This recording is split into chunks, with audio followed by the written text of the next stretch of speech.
everybody, we're here working on the 2002 Dodge Ram 1500. The problem with the air conditioning during the day is not blowing cold. Right now it's nighttime and it's blowing cold, but we're going to go and do a couple checks. As you see, the AC button is on.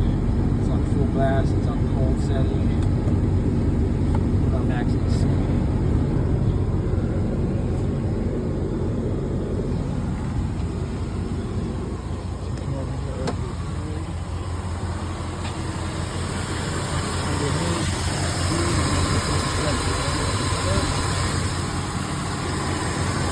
Grab the hose, boiling hot,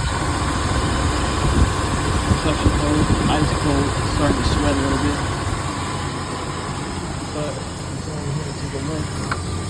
The gander at the AC condenser fan. AC condenser fan is not running. According to this fuse box diagram, fuse number 39, AC condenser fan.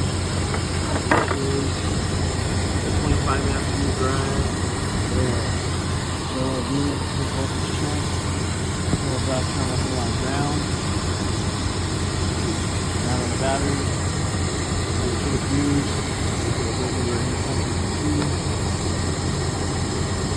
Grab the fuse.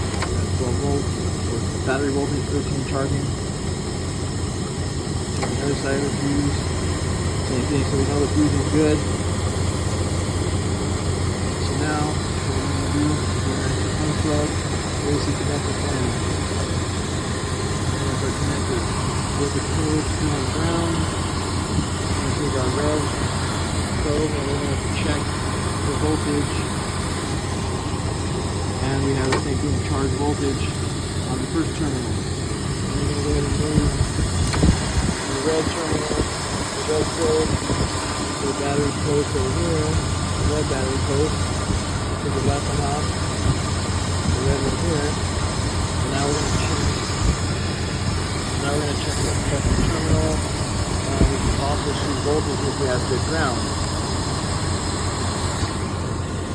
And this, the second terminal, we do. So we know that this vehicle needs an AC condenser fan.